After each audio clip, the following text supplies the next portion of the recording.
morning. As you can see from this picture, this is not my first trip to India. I've been coming to India for 15 years, and each time I come, whether it's putting a learning program in, a coaching program into a multinational organization, or a local Indian company, I'm always impressed by the hunger to learn. Are you hungry to learn this morning? Yes. Very good. So just a quick caveat, I am English by birth, I'm Australian by passport, and I'm Brazilian by wife. All right? When you're married to a Brazilian, you know you're alive because death is so close. Look, let's get started with a story, and you may have heard this story before, but I think it's really appropriate for today. It's about an anthropologist who was studying in Africa. And he talks to the local kids, and he says, look, I've hung a bag of fruit on that far tree. Whoever gets to the tree when I say go gets to enjoy the fruit. And then he says, 3, 2, 1, go. But instead of running, the children each hold hands and walk together to the tree, take down the bag of fruit, sit in a circle, and share the fruit. Now, the Western anthropologist is, of course, confused. He said, well, why didn't you run? Because if one of you had won, you'd have had more fruit to experience, to eat. And one of the kids says, Ubuntu. And he says, what's that? He said, well, how can one of us be happy if the others are sad? You see, Ubuntu is a local Xhosa word meaning I am because we are. And I think in terms of learning and reinventing the future, the first principle that we need to revisit is that of collaboration. Individually, human beings are not that smart. Collectively, human beings are incredibly clever. And if we're not building learning communities and collaboration, if we're not working with other people, we will not be as smart as we should be. You may or may not recognize this. This is the 17th century French philosopher René Descartes. You probably, if you had any kind of philosophical education at university, know cogito ergo sum. Let me translate that for those of you who did not get Latin at school. It stands for I think, therefore I am. And this, in the 17th century, was a great philosophical breakthrough around rationalism. I can't be here if I'm not thinking that I'm here. If I'm thinking I'm here, therefore I am definitely here. And of course, learning is about thinking. And that's really the second principle of learning. It's really learning to think. Not just learning facts, learning to think. Do you recognize this guy? Who's this? Jack Welch. Yeah, Jack Welch, famous CEO, took GE in 1981 from 13 billion to 480 billion 19 years later in 2000 when he stepped down. And how did he do that? He did that by creating a learning culture. He challenged each employee to ask this question: will what I'm doing right now result in a win for the company? And this is reflection. It's not just thinking, it's reflecting upon our thinking. Reflection, we learn, therefore we grow as individuals. And we learn, hello, is that me? Hello. We learn because we reflect on our actions. So we think about something, we do something, and then we reflect on what that is. Now, in the military, that happens all the time. Every mission, successful or unsuccessful, has a debrief. Every action in organizations does not have a debrief. If it goes well, everybody does a dance for joy and says, hey, aren't we awesome? If it fails, we look for somebody to blame and we move on. What we need to do is debrief, is what we're doing a win for the company? So I've given you 3 principles to set up the day. I'm the keynote speaker. I have a short period of time to lay the foundations for the day. And I want you to think today about Ubuntu. I want you to think about collaboration. You're going to meet professionals from different organizations. Don't think you're competitors. Think about collaboration. You're a learning community. You've come together today. Cogito ergo sum. Work smart. Learn to think. We live in the post-truth era, and so we have to challenge. You're going to hear a lot of things today, but will they all be true? I don't know. Right? There are a lot of things we don't know about the future of work. Our next speaker is going to cover that off for us. But think, do you agree? And the last one, reflect. What's working? What's not working? Let's not just because we've been doing it for the last 10 years, keep doing it because it's going to be out of date. It's not going to be, as Esther said, relevant. When you do these things, you create a learning organization. And this was a term that was coined by Peter Senge and associates quite some time ago, where he said a learning organization is a company that facilitates the learning of its members, continuously transforming itself. Constantly changing. In learning, development, we're in constant change. Now, some of you, therefore, are going to have a split personality, because those of you who are in HR love systems and processes and procedures. You like it to be done that way. And those of you who are in learning and development want to change everything. And if you're both HR and L&D, you're going to be a schizophrenic. All right? Look, here's the price of not constantly learning, developing, and reinventing yourself. I could have picked so many companies here. So many companies that we thought were successful, but they failed to keep reinventing themselves. They actually saw the future, but ignored it, and now all they are relics. They are warnings, they are case studies on an MBA program of what happens if you don't invest in constant and continual learning and transformation. I'm sure you in this room all know the case studies. If not, you can Google or Bing them. And the problem goes back to the classroom. Education as it is today really came about in the 19th century as we trained people with enough information to go into an industrial age. We learned the reading, writing, arithmetic, the 3 R's, and we got just enough education to fill a job, J-O-B, that was fixed for life. And so learning has been framed, and organizations have taken on that frame of learning or training, and they've continued it. Or even worse, they thought that the school, the university, or the technical college, that was their responsibility to train people, and they would just hire people and use them as units of production moving forwards. Now, how's that working out for you? It's out of date. And it's a problem, which means we need to change our thinking. I mean, look at this. When was the last time you used cursive writing? I remember in an English grammar school, and I'm left-handed, so I really struggled to have neat handwriting. All right? When was the last time you used cursive writing? Anybody? I mean, ages ago, right? What about this? All right? Anybody remember coding in DOS? I mean, I am so old that when I did computer science at grammar school, we wrote BASIC on sheets of A4 paper, which were then sent off to Sussex University, turned into punch cards, and then the next week we got a printout which said error on line 76. Right? So we as naughty schoolboys realized that if we created an infinite loop, we got a bigger stack of paper the next week, and that was the competition. Things are changing. We're not even using the skills that we had at school. My first degree is in physiotherapy. I have a postgraduate in traditional Chinese medicine. I don't use either, so don't come to me for a massage at the end. Learning is seen as something employees do in their own time, or there is a small budget allocated to training. That's a huge, huge problem. Firstly, it's my belief that you train dogs, you develop people. And I get called a trainer. I mean, if I do a facilitation for a client, they'll say, oh yeah, it's a training. And I understand that that word is used, and many of you are heads of training. I met 2 or 3 people today. I'm the head of training. Woof, right? Because, yeah, look, you can train somebody to use a piece of software, but do you train somebody to think? Do you train somebody in leadership? Absolutely not. That's not the way it works. You don't train them, you develop them.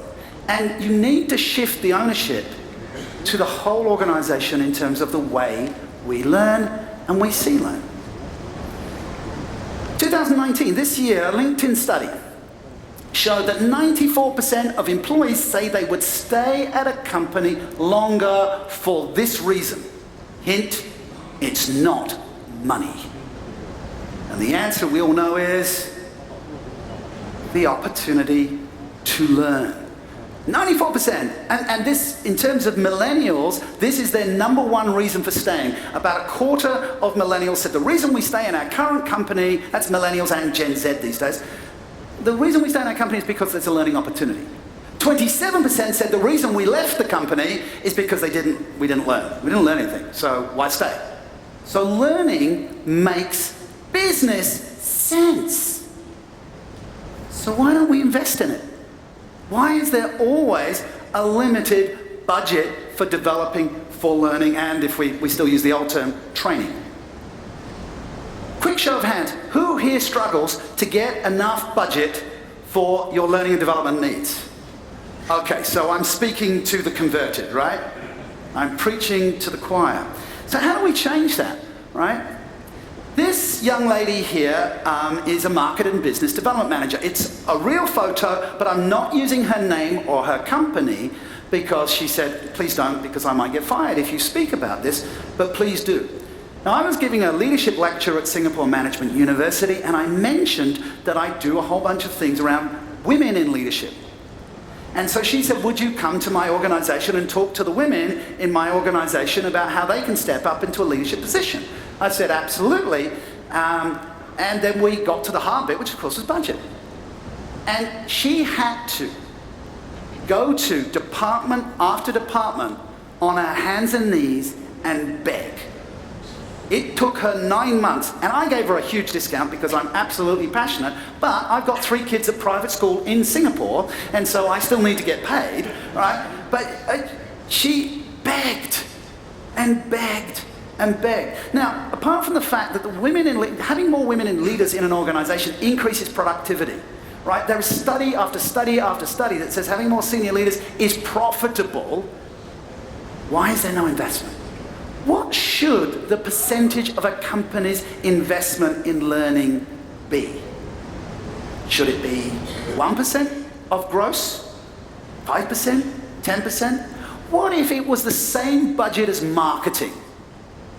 What would be different in your company? Do you know what your marketing budget is as part of? Probably 20 to 25%. Depends on your organization. What if you had that for learning? How would that transform your organization? See, learning equals winning. Not impressed by my slide? Am I in Sri Lanka, not India? Or worse still, Pakistan? Okay, no, this is your team. Look, I'm English by birth, so, in the recent Rugby World Cup, I was super charged for England. And did anybody see England beat the All Blacks in the semi-final? No, you don't follow rugby. They had a great mindset. Of course, they were burnt out after that, and they lost. So I speak around the world on various stages, and I talk about 2 things. I talk about self-leadership and culture. And I've written 2 books on the topic of self-leadership. The first one I collaborated with a woman leader, Dr. Anna Kazan, and that was published in 2012, and they use that on MBA programs around the world. This is my get back at having done an MBA, is now I have, other MBA students have to read my book. But then my marketing department said, yeah, it's a great book, but nobody reads anymore. Can you write it in under? And actually, Gautam, have you got a copy of one of the little books? Thank you. So this book is just this is Gautam Ganglani. Give him a round of applause for handing that. Thank you. Gautam is from Right Selection, who is my speakers bureau, and they booked me around the world. Who wants this? Don't put your hand up. There you go. Do it. There you go. You see, it's action that makes the difference. Give this young man a round of applause. Now, so Right Selection, it will be at the Embassy Books stand, and so will I at the break if you want to find out about how to get a copy of that. But if you look up self-leadership in Google, you get my definition. And that is the practice of intentionally influencing your thinking, feeling, and actions to achieve your objectives. So it's about influencing our thinking, feeling, and actions towards our objectives. Self-leadership, right? And so the challenge is to get more ownership and more self-leaders in your organization, to stop people being in that hierarchical nature and have people having that sense of ownership for their learning, for developing new products and services. And there's a self-leadership model which has 3 parts, but an axis of context. Everything is about context and culture. It impacts everything. And I'm going to talk about that this afternoon. But what you need to know is that people need self-awareness, which is that, cogito ergo sum, and self-regulation, which of course is that sense of, I'm in control of my own actions, and the self-learning, which is the reflection piece. Each of these segments has a deep dive in certain skills, and I teach and develop people in these skills. The key one I want to just push today is self-efficacy over self-confidence. You need to be confident to learn. And confidence is based in the past. If I've done it before, I can do it again. I'm pretty comfortable on a stage because I've been speaking around the world for 20 years. Most people are terrified of being up here, but I've done it, so I'm confident. But self-efficacy is confidence in our ability to do something we've not done before. Self-efficacy is a combination of confidence plus self-belief. It says, I will try something new, and it doesn't matter if I mess it up, I'll make the adjustment, I'll take the feedback, and I'll move forwards. And those of you who are in hiring, that is the quality you need to hire for. Not past skills, because they are going to be redundant in 12 to 18 months anyway, but has this person demonstrated the ability to take a failure, learn from that, and move forwards? Those are the questions I would ask in an interview. Those are the qualities that are going to be your future workforce. And with a self-leadership approach, then we can look at culture. We can look at the people, and we can look at technology. And you're going to hear a lot about technology today because technology is changing even how we see ourselves. AI is going to know us better than we know ourselves unless we know ourselves. Don't allow Google to tell you who you are, or Facebook. You need to discover who you are. You need to help your people discover who they are.